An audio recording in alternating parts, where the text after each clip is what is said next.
zusammen, ich bin hier auf der Leipziger Buchmesse, in der Buchhändler-Lounge sind wir gerade mit Pieter de Poortere. Hi. Guten Tag. Guten Tag, Peter. You're here with the Avant-Verlag to promote your new book, your first German release, that is Dickie, and that was, or still is, a popular comic strip in a monthly magazine in Belgium. Yeah, it's been 8 years since I've been publishing every week one page of Dickie in a magazine. Beside that, Dickie exists already for 15 years, so it's part of my graduation project. And since then, it's been about everywhere. I published in France, in Spain, Hungary, Finland, Ukraine. So now I'm very glad to be in Germany as well. When I read Dickie, and now that I meet you, and you're a very kind and calm guy. That you don't know. But you seem to be at last. Okay. And but Dickie at first seems very cute and very appealing to many people, but gets very twisted and dark sometimes. And there were points while reading Dickie when I thought I was about to laugh, but I hesitated. I thought, is it okay to laugh right now? Well, that's exactly what I want the reader to think. I want to confuse sometimes. Not all of the stories. There are different stories, kinds of jokes.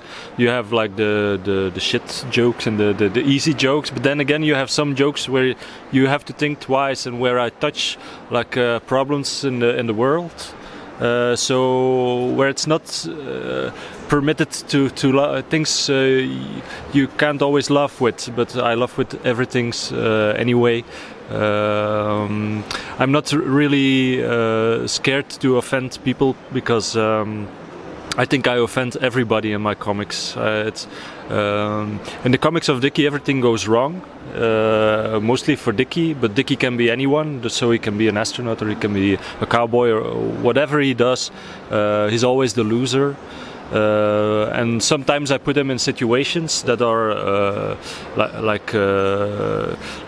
how do you say, in the news, or like terrorist attacks or whatever you can imagine. If you place Dickie there, things go wrong. And perhaps for some people that might be shocking, but to me it's natural because it's about the character, about Dickie as a loser. So I wanted like to create the universal loser with him. And the strange thing is I've been doing it for 15 years now. So I forget it's sometimes insulting to people or offending. So for me it's normal. So although it's natural to you, some jokes are pretty bad and they are really hitting the point. And there is a popular German cartoonist, I told you before the interview about him, he's called Ralf Rute. And on his Facebook page he regularly also posts harsh political cartoons, one-panel cartoons, and there are a lot of people that get offended by these, and he doesn't care, and I think that's right. But are there people that get offended, that write to you, that attack you verbally? I never get offended. I think it's because I make comics and I'm not on television. I just got one or two letters. One's got a reaction from the magazine. They didn't want to publish something where I had an Islamist back in the days of the Crusade pissing on the cross of Christ. That was too much. I don't know why. And another one was Dickie commits suicide a lot, like in his career 70 times throughout all the story. And once I got a mail from a guy whose father was a farmer and he died, and so he was offended. But like in 15 years, two letters, that's not so much, I think. Yeah. That's really nothing.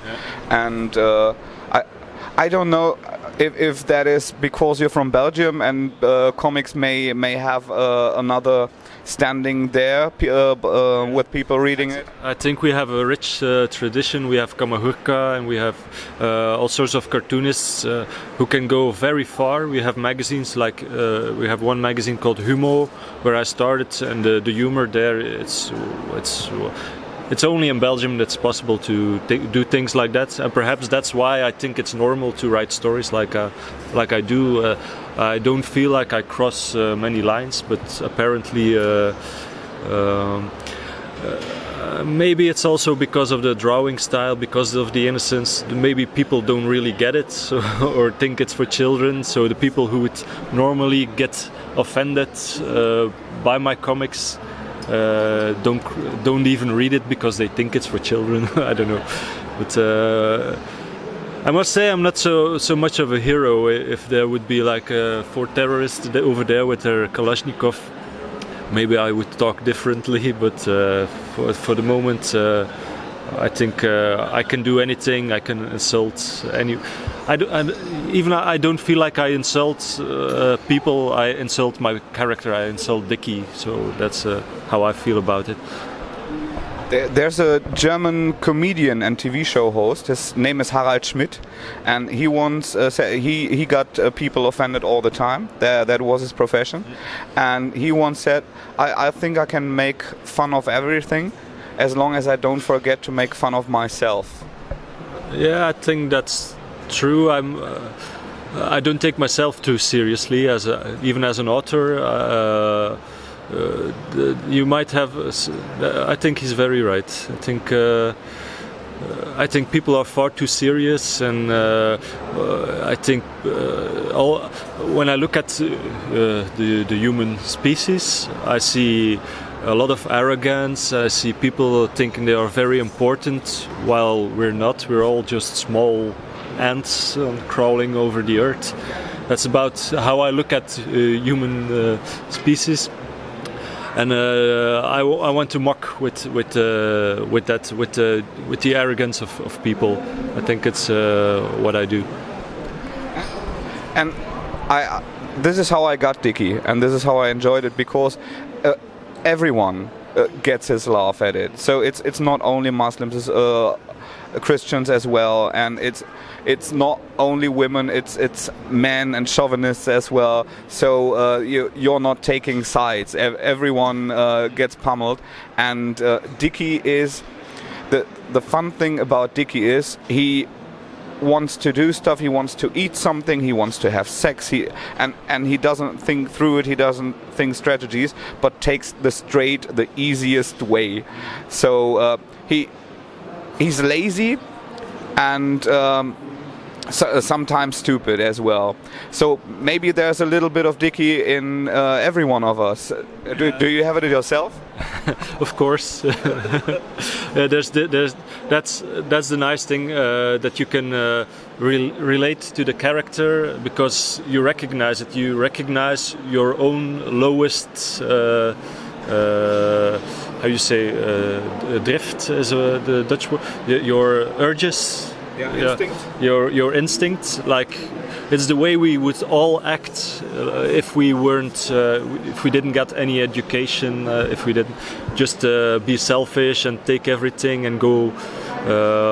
And Dickie, because he's such a lonely character, he lives on his farm. He doesn't have any friends. He doesn't have a wife. That is why he still thinks like a kid. I think like he has all these instincts that aren't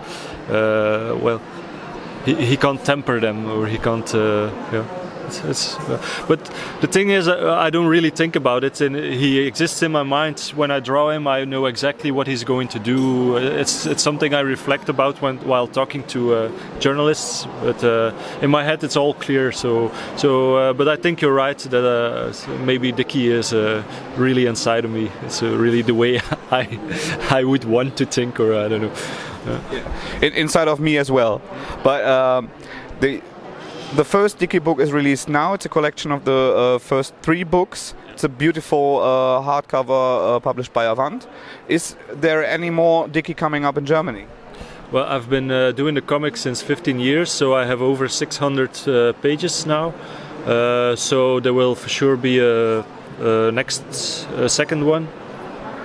And the idea is to make at least 5, but that will depend on sales and things like that. But it's not the last book that will be published, and for sure. That would be great. Thank you very much for the interview. And Dickie erschienen bei Avant. Schaut euch gerne an.